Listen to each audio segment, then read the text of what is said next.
کلیہ قرآن کا جو ہے وہ مقام الحمدللہ اس حد تک پہنچ چکا ہے کہ یونیورسٹیز کے نصاب میں اور باقاعدہ اس کے اندر تھیسس لکھے جا رہے ہیں۔ جتنے بڑے منکرین حدیث ہیں سب اہل قرآن ہیں، نام وہ اپنے آپ کو اہل قرآن کہتے ہیں، اور اہل قرآن کا مطلب ہے کہ وہ حدیث کا انکار کر کے کہتے ہیں ہم تو قرآن والے ہیں، اور وہ یہ سمجھتے ہیں کہ حدیث کو ماننے کا مطلب ہے قرآن پاک کا درجہ نیچے کرنا۔ جامع الاصول کی اگر بات کریں تو آپ کیا سمجھتے ہیں، اس کا منہج کیا ہے؟ اسی طرح یہ ایک جو طالب علم ہے اس کے لیے فائدہ مند کیسے ہو سکتی ہے؟ اسکول نگر کا ادارہ جو ہے وہ باقاعدہ کرسب کا دوسرا بڑا بیٹا ہے، ورنہ کرسب کا جو اصل بیٹا ہے وہ تو کلیہ قرآن جامع اور اسلامیہ ہے، جس پر محنت کرسب نے ساری کی ہے۔ جو مصاحف القراءۃ العشر ہیں یہ بھی چونکہ زیادہ تر آپ کی زیر سرپرستی تیار ہوئے ہیں، تو ان کو تیار کرنے کا پس منظر کیا تھا، یہ کیوں تیار کیے گئے؟ مجھے کئی دفعہ کتابیں بھیج دیتے ہیں 200 کہ آپ ان کو جتنے قرآن پڑھانے والے ان میں تقسیم کریں، ان سے کہ کم از کم اس کتاب کو ایک دفعہ پڑھ لیں کہ قاری قرآن کو ہونا کیسا چاہیے، استاد کو ہونا کیسا چاہیے۔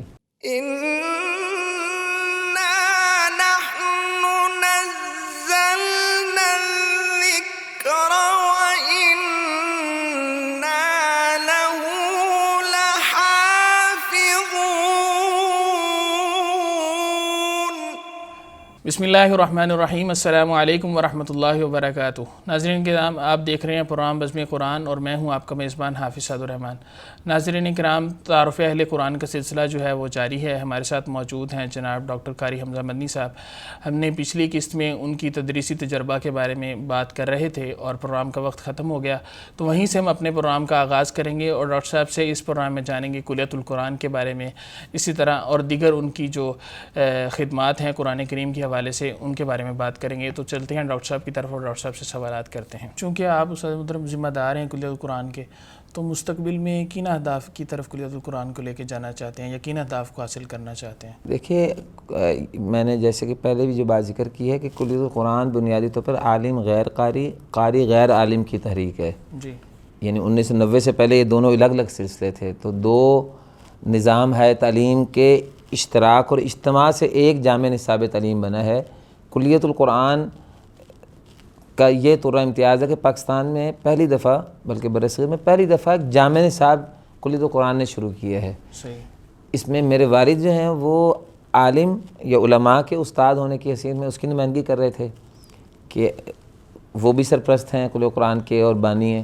وہ قرآن پاک کے معنوی پہلو یا علم کا جو پہلو ہے، مسائل اور فقہ کا پہلو ہے، اس کے اندر وہ نمایاں تھے۔ قاری ابراہیم صاحب تلفظ، ادا اور علوم القرآن جو قرآن پاک کے لفظ سے متعلقہ ہیں ان کی نمائندگی کر رہے تھے۔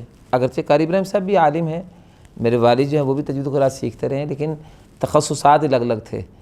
تو قاری ابراہیم صاحب جو ہیں وہ چونکہ محنت براہ راست کرتے رہے ہیں، میرے والد وسائل اکٹھے کرنے میں اور ادارہ جاتی کاموں میں مشغول رہے، تو جو کام نمایاں ہوا ہے وہ زیادہ کلیۃ القرآن کے اندر جو اس کے فارغ لوگ ہیں وہ زیادہ گیا ہے قرآن پاک کی تجوید، ادا، قراءات، سبع، عشرہ، شاذہ قراءات اور اس طرح کی مسائل کی طرف۔ صحیح۔ جو جو قراءات کا معنوی پہلو ہے یا قرآن کا جو معنوی پہلو ہے، اس پر ابھی کام کی کافی گنجائش موجود ہے۔ صحیح۔ رشد قراءات نمبر ہم نے جب شائع کیے ہیں تو اس کے اندر رشد قراءات نمبر 3 میں جو والد صاحب کا انٹرویو کا دوسرا بڑا حصہ ہے، تو اس میں انہوں نے اس کا بڑا تذکرہ کیا ہے کہ میں کلیہ قرآن کی تحریک کے ایک پہلو سے تو بڑا مطمئن ہوں جو قاری محمد ابراہیم صاحب حفظہ اللہ نے جس کو پیش کیا اور انہوں نے اس میں اپنی زندگی کھپائی ہے اور بڑے اچھے نتائج دیے ہیں، لیکن اس کا جو معنوی پہلو ہے وہ ابھی اس میں بہت زیادہ کام کی ضرورت ہے۔ یعنی والد صاحب کی سوچ یہ تھی کہ کلیۃ القرآن کلیۃ القراءت نہ ہو، قرآن کا کلیہ اور قرآن کے اندر قرآن کی ترجمہ، تفسیر، یہ سب کچھ آتا ہے۔ اب یہ جو تحریک رجوع القرآن کے نام سے جن لوگوں نے کام کیا ہے، جیسے ڈاکٹر اسرار صاحب ہیں، مولانا مودودی ہیں، ان لوگوں نے کام کیا اور قرآن پاک کی بہت بڑی ایک تحریک قائم کی ہے۔ ڈاکٹر فرحت ہاشمی صاحبہ ہیں، ڈاکٹر نگہت ہاشمی صاحبہ ہیں، میری والدہ بھی ان میں شامل ہے الحمدللہ کام کرنے والوں میں۔ کلیۃ القرآن الکریم جو ہے وہ اس فیلڈ میں جو ہے کوئی بہت بڑا کام نہیں کر سکا آگے بڑھ کے۔ صحیح۔ تو اس پہلو سے قرآن پاک کا ترجمہ اور تفسیر اور قرآن پاک ایک نظام حیات بنے، ہمارے دنیا کے ہر مسائل کے لیے وہ ایک کوڈ آف لائف بن جائے، ضابطہ حیات بن جائے، یہ والا کام جو ہے وہ قرآن پاک کا معنوی پہلو ہے۔ خاص طور پہ قرآن پاک کے نام سے لوگوں نے حدیث کا انکار کیا ہے بدقسمتی سے، تو قرآن پاک کے نام پر جو فتنے چل رہے ہیں ان کا تدارک کیسے ہو۔ فتنہ انکار حدیث خود قرآن پاک کے نام پر ہی لوگوں نے کھڑا کیا۔ جتنے بڑے منکرین حدیث ہیں سب اہل قرآن ہیں۔ نام وہ اپنے آپ کو اہل قرآن کہتے ہیں، اور اہل قرآن کا مطلب ہے کہ وہ حدیث کا انکار کر کے کہتے ہیں ہم تو قرآن والے ہیں، اور وہ یہ سمجھتے ہیں کہ حدیث کو ماننے کا مطلب ہے قرآن پاک کا درجہ نیچے کرنا۔ تو اس وقت یہ جو سارا پہلو ہے، یہ پہلو اس میں بہت بڑا ابھی خلا موجود ہے۔ تو اللہ تعالیٰ کرے کہ ایسے لوگ اللہ تعالیٰ کل قرآن کے اندر کھڑا کر دے، جیسے قاری ابراہیم صاحب نے جو ہے وہ اپنے تن من دھن کی بازی لگا کر ایک پورا ماحول بدل دیا ہے الحمدللہ اللہ رب العزت کے فضل و کرم سے۔ تو کوئی ایسی شخصیت بھی آئے والد صاحب کی جانشینوں میں یا کل قرآن کے فضلاء میں جو قرآن پاک کے اس پہلو کو کور کر لے، تو مجھے اسے خیال آ گیا باتیں کرتے کرتے کہ قاری ابراہیم صاحب کے جو خاص شاگرد ہیں، ویسے کچھ شاگرد اور بھی ہیں، میں ان کا اس کا انکار مقصود نہیں ہے یا ان کا عدم تذکرہ مقصود نہیں ہے، لیکن یہ ہے کہ قاری صاحب کے دو بھائی جو ہیں، قاری صہیب صاحب اور قاری سلمان صاحب، اور پھر دو شاگردوں میں والد گرامی کے دو بیٹے، یعنی میں اور ڈاکٹر انس صاحب۔ قاری صاحب نے بڑی محنت کی ہے ان لوگوں پر، چونکہ گھر کے لوگ جو ہیں ان کی ایک اہمیت ہوتی ہے۔ تو میرا بھی سارا زور جو ہے وہ قراءات پہ پڑ گیا، تجوید و قراءت پر، اور قاری سلمان صاحب اور قاری صہیب صاحب بھی تجوید و قراءت پہ سارا کام کر رہے ہیں، لیکن انس صاحب نے قراءات پڑھی ہیں۔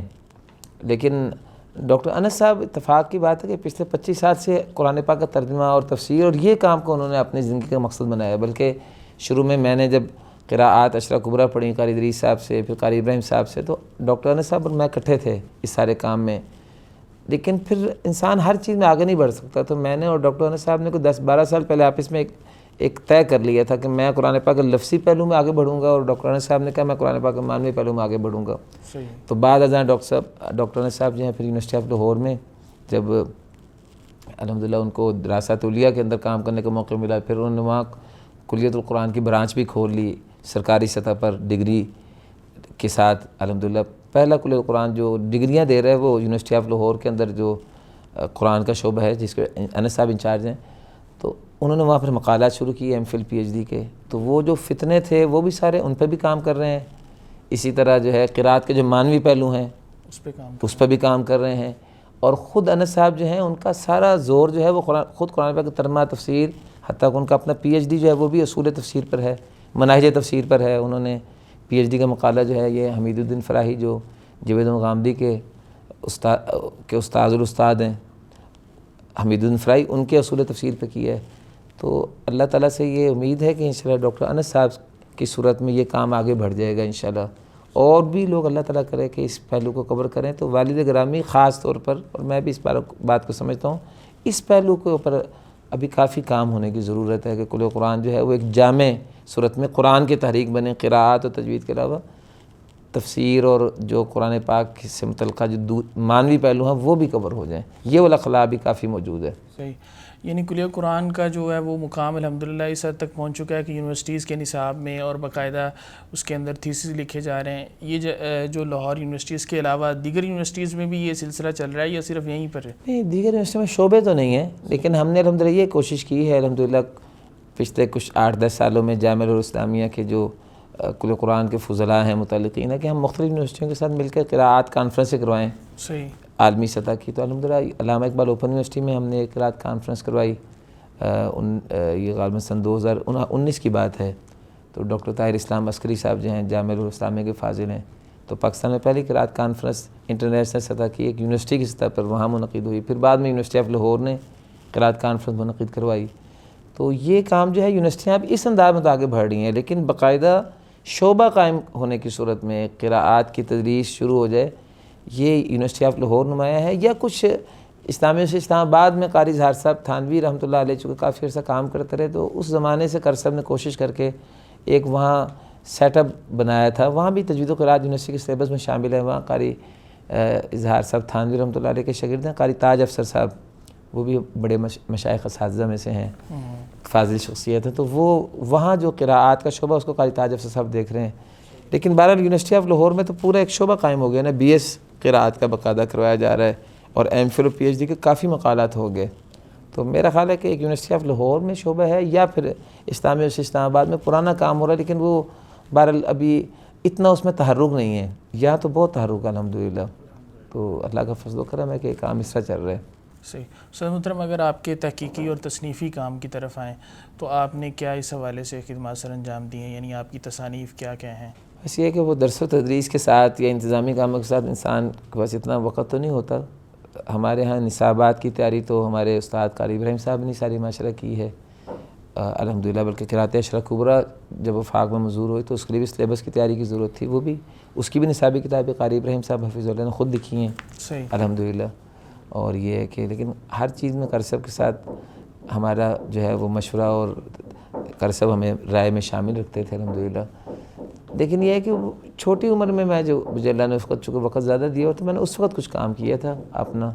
تو قراءات پر ایک کتاب میں نے لکھی تھی 1997 میں, یعنی کافی سال پہلے کی بات ہے جب میں قراءت ابھی درس نظامی کر رہا تھا اور قراءت میں پڑھا رہا تھا. تو الحمدللہ ایک کتاب لکھی تھی جامع الاصول کے نام سے. وہ کتاب 3 جلدوں میں جو ہے وہ الحمدللہ پرانی جتنی میں نے تیار کی تھی اس پر میں نے مزید تو کام کوئی نہیں کر سکا. بعد میرے شاگردوں نے اس کے کچھ حوالے لگائے ہیں, کچھ اس کے تکمیل وغیرہ کی. مثلا وہ کتاب جو ہے میں نے سورہ الفتح تک لکھی تھی مکمل, وہ میں مکمل بھی نہیں کر سکا تھا. تو بعد میں ایک شاگرد جو ہیں وہ قاری محمد حسین صاحب نے اس کی اسی منہج پر جو ہے وہ تکمیل بھی کر دی. تو بس ایک ہی کتاب ہے قراءت پہ جو میں نے لکھی, ورنہ میرے ذہن میں تھا کہ تحف البریہ کی شرح لکھوں گا, بلکہ لکھنا بھی شروع کی تھی. اسی طرح شاطبیہ کی شرح لکھنا شروع کی تھی. تو وہ کچھ چیزیں پڑھی ہوئی ہیں لیکن میں ان کو پورا فائنل نہیں کر سکا. تو قراءت میں تو اتنا ہی میرا تصنیفی کام, اور وہ بھی پرانا ہے, نیا تو کوئی کام نہیں ہے. صحیح. تو اللہ تعالیٰ توفیق دے. باقی درمیان میں چونکہ دوسرے علوم میں پڑھاتا رہا ہوں, اصول فقہ وغیرہ عقیدہ وغیرہ, اس پہ بھی اسی طرح میں نے کچھ بنیادی نوعیت کا کام کیا تھا. اصول فقہ پہ ایک کتاب لکھی تھی, وہ چھپ بھی گئی تھی. اصول فقہ ابتدائی درجے کے المدخل الی اصول فقہ. اصول حدیث پہ کتاب لکھی تھی, اصول تفسیر پہ بھی ایک کتاب لکھی تھی اسی طرح کر کے. لیکن یہ ہے کہ یہ بس وہ جو ابتدائی دور ہے نا تدریس کا, جب ابھی انتظامی ذمہ داریاں نہیں تھیں, اس دور کا کام ہے. بعد میں اب تصنیفی کام کی تو کوئی ہمت نہیں ہے. صحیح. تو جامع الاصول کی اگر بات کریں تو آپ کیا سمجھتے ہیں, اس کا منہج کیا ہے؟ اسی طرح یہ ایک جو طالب علم ہے اس کے لیے فائدہ مند کیسے ہو سکتی ہے, اس کے لیے مفید کیسے ہو سکتی ہے؟ یہ کتاب ویسے طالب علم کے لیے تو مفید شاید کم ہی ہو. میں نے جب اس کو لکھا تھا تو میرے ذہن میں تھا ایک جامع کتاب کس طرح بن جائے. صحیح. تو میں نے تو کوشش کی کہ اس میں جو چیز قراءت کا کوئی پہلو ہو, کسی بھی مسئلے سے متعلقہ اس کا تذکرہ ضرور آ جائے. صحیح. تو لیکن میرا اپنا اس کا علمی جو معیار تھا 1997-98 میں جب یہ کتاب مکمل کی تھی, تو لیکن بہرحال وہ دیکھ لیں. اس کے بعد 3 جلدوں میں ہے, تو اس میں جو کچھ میں شامل کر سکا ہوں وہ اس کا فیصلہ جو ہے وہ تو جو ہمارے ماہرین فن اساتذہ ہیں وہی بہتر کر سکتے ہیں وہ کتنا معیاری ہے. جی اس طرح کی کوئی اور کتاب موجود ہے اس طرح کی؟ نہیں, کتابیں تو موجود ہیں اردو میں ہی موجود ہے. میں نے یعنی مجھے اس کو عربی نہیں آتی تھی آپ کو بتاؤں, تو میں نے تو اردو کتابوں کو جوڑ کے لکھا تھا. سب سے نمایاں کتاب جو ہے جو جامع الاصول لکھتے ہوئے میرے پیش نظر تھی وہ عنایات رحمانی تھی قاری فتح محمد صاحب کی. وہ 3 جلدوں میں ہے. میری کتاب جامع الاصول سے زیادہ ضخیم ہے عنایات رحمانی. اردو میں کتاب ہے شاطبی کی شرح. تو میں نے عنایت رحمانی کو تو کئی دفعہ پڑھا الحمدللہ. وہ اپنی کتاب لکھنے کی وجہ سے مجھے بڑا فائدہ ہوا کہ میں نے عنایت رحمانی کا بہت بار مطالعہ کیا. اس طرح قاری فتح محمد صاحب پانی پتی رحمۃ اللہ علیہ کے جو استاد ہیں قاری محی الاسلام پانی پتی, ان کی کتاب شرح سبق قراءت ہے 2 جلدوں میں. وہ یہ عنایت رحمانی کی بنیاد وہ کتاب ہے, اس سے میں نے بہت فائدہ اٹھایا. پھر قاری فتح محمد صاحب کے شاگرد قاری رحیم بخش صاحب کی کتابیں ہیں, خاص طور پہ تکمیل الاجر ہے اردو میں, قراءت عشرہ میں نے اس سے فائدہ اٹھایا. پھر اسی طرح جو ہے قاری ادریس صاحب رحمۃ اللہ علیہ کی کتابیں اردو میں موجود تھیں, ان سے فائدہ اٹھایا. قاری ابراہیم صاحب کی کتابیں موجود تھیں, تو کچھ 100 کے قریب کتابیں جو ہیں وہ اردو ہی کی تھی زیادہ میرے سامنے, جن کو جوڑ کے میں نے جو مسئلہ کسی جگہ پہ کوئی ایک جملہ بھی زائد میں نے پایا کسی مسئلے کے متعلق, وہ سب جوڑ کے میں نے ایک ہی کتاب میں اکٹھا کر دیا. لیکن یہ میں کام جیسے کہ ذکر کیا کہ یہ کام اب تقریباً جو ہے یہ 26-27 سال پرانا ہے. تو وہ یہ ہے کہ اس میں ویسے علمیت کا پہلو تو الحمدللہ ہے, چونکہ تبصرے ملتے ہیں علماء کے, لیکن وہ علمیت کا پہلو مجھے بیان کرنے میں کوئی باک نہیں ہے. وہ اس میں قاری فتح محمد صاحب پانی پتی یا قاری محی الاسلام پانی پتی رحمۃ اللہ علیہ, اصل میں تو یہ ان کا چربہ ہے میری کتاب. صحیح. تو میں یہ سمجھتا ہوں کہ یہ جامع الاصول جو میری کتاب ہے اس میں عنایت رحمانی اساس ہے, شرح سبق قراءت اساس ہے, چونکہ یہ معلومات کا سمندر ہیں کتابیں, یا البدور الظاہرہ ہے, یا بعض کتابیں جو تحریرات کی ہیں. تو یہ چند 8-10 کتابیں جو ہیں نا ان کا اصل میں آپ سمجھیے کہ ترتیب حسن ترتیب ہے صرف. تو یہ کوئی مستقل کتاب نہیں ہے. تو جن کو نہیں پتہ ان کو پتہ ہونا چاہیے کہ کتاب جامع الاصول سے پیچھے کتاب کون سی ہے. اور میں نے اپنی کتاب کے مقدمے میں اس کا ذکر بھی کیا ہے یعنی مجھے اس میں کوئی بتانے میں باک نہیں ہے کوئی، کیونکہ میرے پاس ذاتی میرا علم اتنا زیادہ نہیں. یہ تو اصل میں ہمارے جو اساتذہ ہیں یا اساتذہ کے اساتذہ تھے، یہ ان کا علم ہے جو میں نے جمع کر دیا بس یہاں ایک نئی ترتیب کے ساتھ کہ طالب علم کو سمجھنا آسان ہو بس. صحیح. تو جو مصاحف القراءۃ العشر ہیں یہ بھی چونکہ زیادہ تر آپ کی زیر سرپرستی تیار ہوئے ہیں، تو ان کو تیار کرنے کا پس منظر کیا تھا؟ یہ کیوں تیار کیے گئے اور کن اصولوں کی بنیاد؟ اس کا پس منظر میں نے بیان کر دیا ہے. یہ کام اللہ تعالیٰ نے صرف جو ہے نا وہ اپنی ساکھ برقرار رکھنے کے لیے لے لیا. صحیح. یعنی وجہ بن جاتی کوئی نہ کوئی، انسان کمزور ہے تو یہ ہے کہ بس یہ ذہن میں تھا کہ کل قرآن جامعہ الاسلامیہ کو ہم نے آگے رکھنا ہے، یہ نہ ہو کہ پیچھے چلا جائے پھول نگر سے، کیونکہ وہاں تو قاری ابراہیم صاحب خود بیٹھے تھے، تو قاری صہیب صاحب، قاری سلمان صاحب، تو بس مصاحف کا کام شروع کر دیا. اللہ تعالیٰ نے کا فضل ہے. میں سمجھتا ہوں قاری ابراہیم صاحب کی دعائیں ہیں. یعنی بظاہر تو ہم مسابقت کر رہے تھے، لیکن کرسب کے لیے تو اپنا ادارہ تھا. کرسب تو گئے اس لیے تھا کہ یہ ادارہ جو ہے یہ باقاعدہ آگے بڑھے اور ان کو احساس ہو کہ ہم نے اپنا آپ سنبھالنا ہے. تو الحمدللہ پھر قاری صاحب درمیان میں بڑی رہنمائی، اس میں بھی سارے کام میں رہنمائی کرتے رہے ہیں. تو مصاحف کا کام جو ہے وہ الحمدللہ جو بھی ہوا ہے، قاری ادریس صاحب رحمۃ اللہ علیہ، قاری ابراہیم صاحب ہیں، قاری عامر صاحب تھانوی ہیں، یہ 3 لوگ جو ہیں میں سمجھتا ہوں کہ ان کا سرپرستی ہے. باقی ہم تو نوجوان تھے، نوجوانوں کو جو اساتذہ جو بات بتاتے ہیں، جہاں پہ کوئی علمی مسئلہ پھنستا رہا وہ ہمارے مشائخ میں رہنمائی کرتے رہے. یا پھر ساتھ ڈاکٹر انس صاحب تھے، قاری محمد فیاض صاحب ہیں جو قاری ابراہیم صاحب کے سب سے پہلے شاگردوں میں سے ہیں، میرے بھی استادوں میں سے ہیں. تو یہ لوگ لاہور میں تھے، تو میں ڈاکٹر انس صاحب اور قاری فیاض صاحب لگے ہوتے تھے. اور پھر ہمارے پاس جو دیگر لوگ تھے، قاری خالد فروخ صاحب ہیں، قاری اختر صاحب مرحوم اللہ کے پاس چلے گئے ہیں. تو وہ 30-35 لوگ جو ہیں ان سب لوگوں سے ہم نے کام کروا کے بعد الحمدللہ یہ اشرا صغریٰ کے 20 مصاحف اور اشرا کبریٰ کے مصاحف تیار کیے، روایت حفظ کا معیاری مصحف تیار کیا. تو وہ اس کی میں نے کو وجہ بیان کرتی کہ پس منظر تو یہی تھا کہ ہم نے کل قرآن جامعہ الاسلامیہ کو آگے رکھنا ہے. جیسے اس کا تقدم شروع میں تھا تو ہم نے اس کو آگے رکھنا ہے. اور قاری ابراہیم صاحب الحمدللہ اس میں خوشی محسوس کرتے ہیں. یہ کبھی انہوں نے یہ نہیں سمجھا کہ بات ہے کہ پھول نگر کے مقابلے میں آگے بڑھ گئے. پھول نگر کا ادارہ جو ہے وہ باقاعدہ قاری صاحب کا دوسرا بڑا بیٹا ہے، ورنہ قاری صاحب کا جو اصل بیٹا ہے وہ تو کل قرآن جامعہ الاسلامیہ ہے جس پہ محنت قاری صاحب نے ساری کی ہے. تو ہم نے الحمدللہ اس کو سنبھالا ہے اور قاری صاحب کی سرپرستی میں سنبھالا ہے اللہ کے فضل و کرم سے. تو چونکہ آپ نے مصاحف تیار کیے تو پھر ان کو بین الاقوامی سطح پر بھی کوئی شناخت ملی، ان کا کیا مقام مرتبہ؟ جب مصاحف کا کام آیا ہے تو ہمارا پھر کام انٹرنیشنل سطح پہ چلا گیا کل قرآن میں نا. تو مصاحف کو جو ہے وہ پھر اتھینٹسٹی دینے کے لیے صرف پاکستان کے مشائخ کا نام تو کافی نہیں تھا، چونکہ قراتوں کی جب بات آئی تو قراتیں تو پاکستان میں عوامی سطح پہ رائج ہی نہیں ہیں، مختلف ملکوں میں مختلف قراتیں ہیں. تو پھر ہم نے یہ کوشش کر کے جب میرا اپنا رابطہ جو ہے بین الاقوامی مشائخ اساتذہ سے کافی جڑ گیا تو پھر میں نے تو جتنے میرے اساتذہ تھے سب کے ساتھ ڈال لیا. تو الحمدللہ قرات اشرا صغریٰ کے جو مصاحف ہیں اس میں شیخ ماسراوی حافظ اللہ جو ہیں وہ ساتھ شامل ہو گئے. تو وہ کام پہلے مکمل ہو چکا تھا، لیکن اشرا کبریٰ کے مصاحف تو میں نے کام مکمل کیا ہی بڑے اساتذہ کے ساتھ مل کے ہے، بین الاقوامی مشائخ، خاص طور پہ قاری شیخ رمضان نبی ہدیہ، شیخ عمر عبداللہ الحلوانی. بلکہ اشرا کبریٰ کے مصاحف کا بنیادی علمی کام سارا شیخ عمر عبداللہ نے کر کے دیا ہمیں، بنیادی کام. پھر شیخہ سمیہ جو ہیں جو میری استاد ہیں، میں نے ان کا تذکرہ بھی کیا، انہوں نے اس پر 4-5 سال ہو گئے مسلسل وہ اسی پہ کام کر رہی ہیں. پھر اس کے بعد جو ہے شیخ یسری عوض کی بات آئی ہے. شیخ یسری عوض جو ہیں وہ مستقل ہمارے ساتھ اشرا کبریٰ کے مصاحف میں رہے ہیں.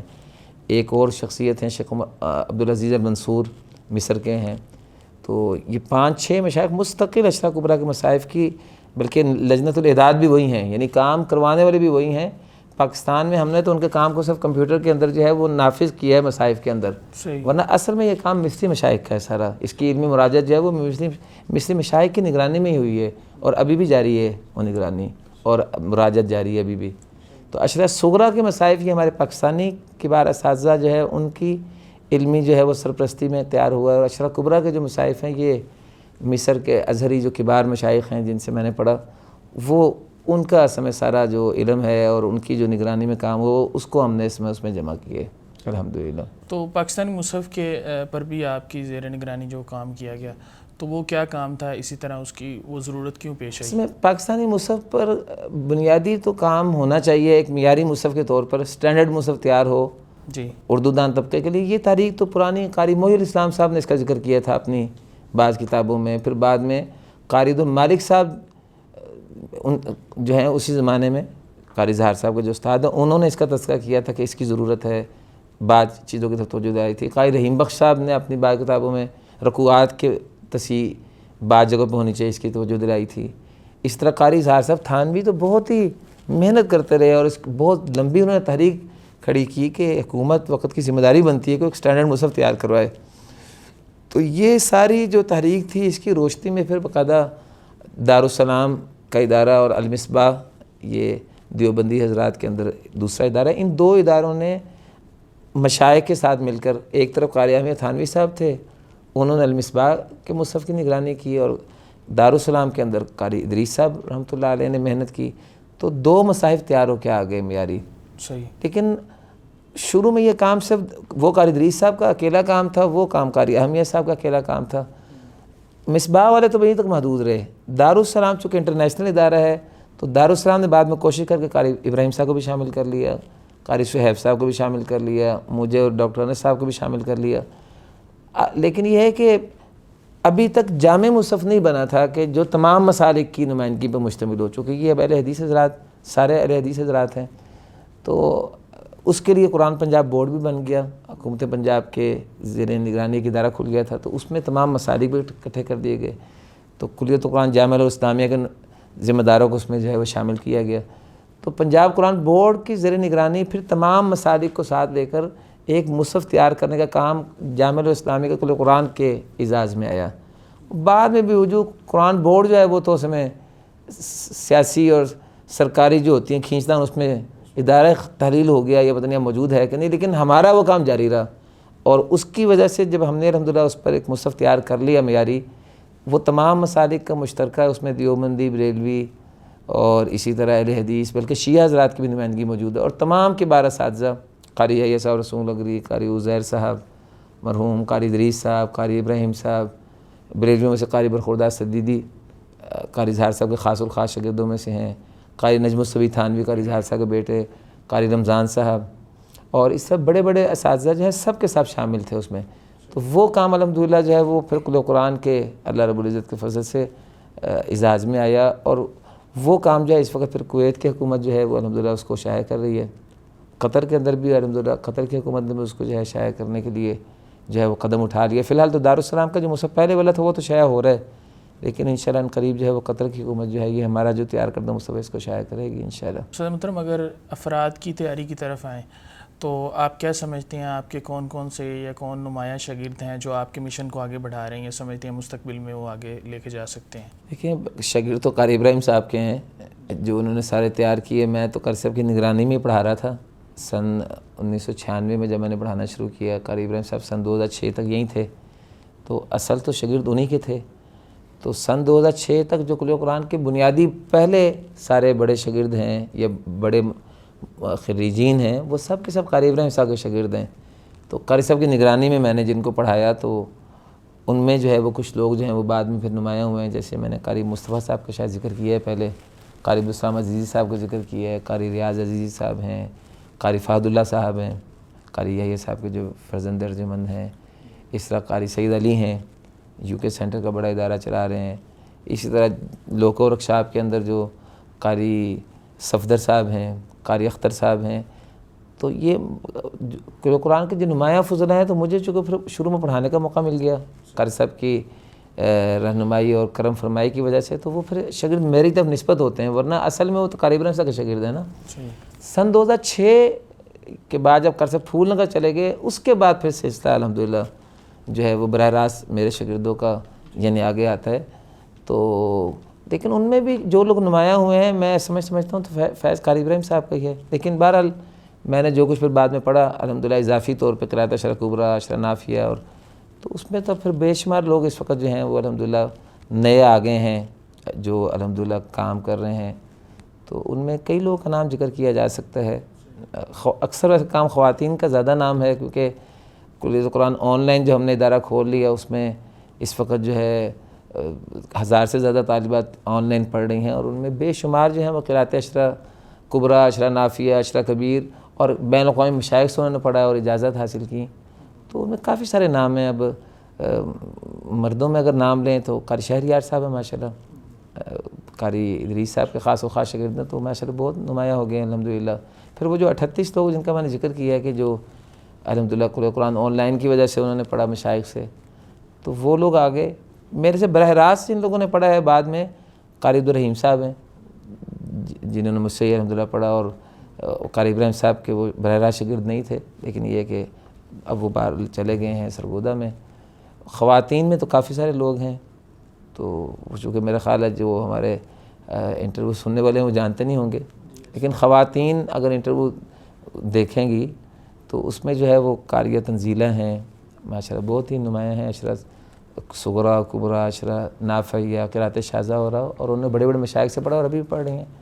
قاریہ شائستہ رحمان ہیں الحمدللہ، بہت نمایاں الحمدللہ، قرأت عشرہ کبریٰ بہت تفصیل سے پڑھی ہے، تو ویسے اس میں تعداد بہت زیادہ ہے۔ تو مردوں کے حد تک تو وہ سارے لوگ پرانے ہیں جو کہ قاری ابراہیم صاحب کے شاگردوں میں شامل ہیں۔ میرا ایک انٹرویو ویسے شائع ہوا ہے، میری کتاب جامع رسول کی پہلی جلد میں بھی موجود ہے، صحیح، اس میں ان شاگردوں کی جو ہے وہ موجود ہے، لسٹ موجود ہے جن لوگوں نے مجھ سے سیکھا۔ تو استاد محترم اگر ایک کامیاب قاری اور عالم جو ہے اس کو دیکھا جائے تو اس کے اندر کیا صفات ہونی چاہیے، کن صفات سے اس کو متصف ہونا چاہیے؟ قاری قرآن کو تو بس صاحب قرآن جیسا ہونا، قرآن جیسا کا اثر اس میں نظر آنا چاہیے۔ کامیاب قاری تو وہی ہے جو قرآن پاک کے اندر اگر لگا ہوا ہے تو قرآن پاک کا اس کے اوپر ایک اس کی شخصیت پہ اثر نظر آئے، اس کو پتہ ہو کہ وہ قرآن پاک کا ماشاءاللہ جو ہے وہ حامل ہے، حامل قرآن ہے، اہل قرآن میں ہے۔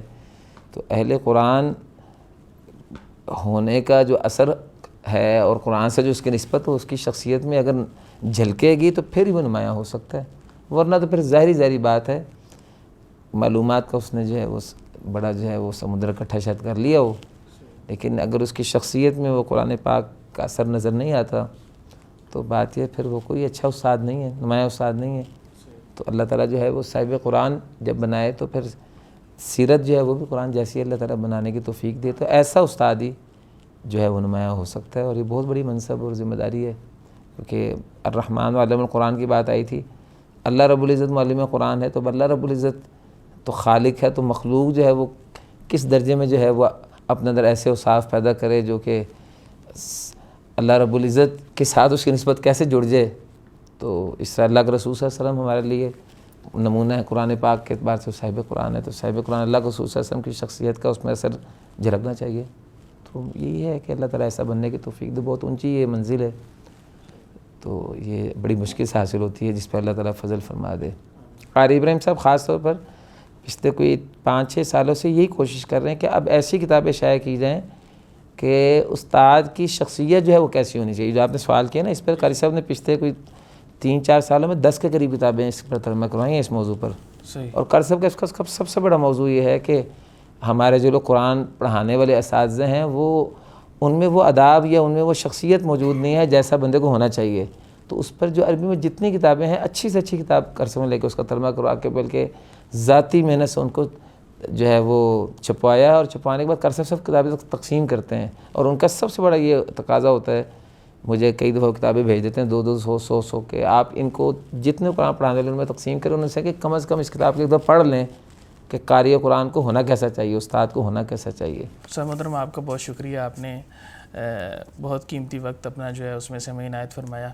یہ تو ایک معلومات کا سمجھ لیں کہ ایک طالب علم کے لیے اور ایک قاری کے لیے سمندر ہے، جو جتنا بھی اس کو سمیٹ لیا جائے اتنا کم ہے۔ میں آپ کا تہ دل سے مشکور ہوں کہ آپ نے ہمیں وقت عنایت فرمایا، بہت شکریہ۔ ناظرین کرام، آپ نے دیکھا کہ ہم نے استاد محترم ڈاکٹر قاری حمزہ مدنی حفظہ اللہ تعالیٰ سے ان کی جو زندگی ہے اس کے متعلق سوالات کیے اور اس کے بارے میں جاننے کی کوشش کی۔ اگرچہ سوالات تو اور بھی بہت سارے ہیں جن کو کیا جا سکتا ہے، لیکن وقت کی قلت کے باعث ہم یہیں پر اکتفا کرتے ہیں، اور میں آخر میں استاد محترم سے گزارش کروں گا کہ آپ 1 یا 2 آیات نمونے کے طور پہ پیش کر دیں گے قراءت عشرہ میں قرآن مجید کو کیسے پڑھا جاتا ہے۔ ہمیں اجازت دیجیے، السلام علیکم ورحمۃ اللہ وبرکاتہ۔ اعوذ باللہ من الشیطان الرجیم، بسم اللہ الرحمن الرحیم، قل هو اللہ احد، قل هو اللہ احد، اللہ اکبر، بسم اللہ الرحمن الرحیم، قل هو اللہ احد۔ اللہ اکبر بسم اللہ الرحمن الرحیم قل هو اللہ احد اللہ الصمد لم یلد ولم یولد ولم یکن له کفوا احد ولم يكن له كفوا أحد ولم يكن له كفوا أحد ولم يكن له كفوا أحد ولم يكن له كفوا أحد ولم يكن له كفوا أحد ولم يكن له كفوا أحد ولم يكن له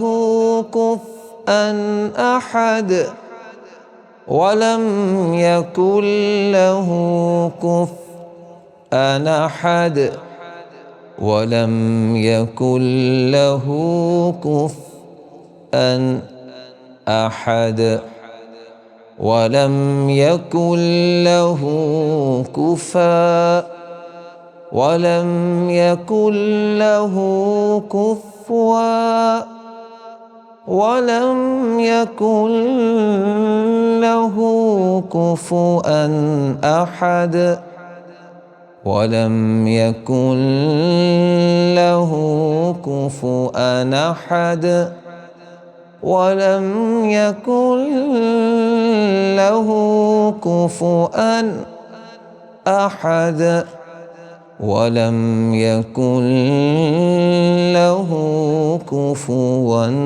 أحد صدق الله العظيم.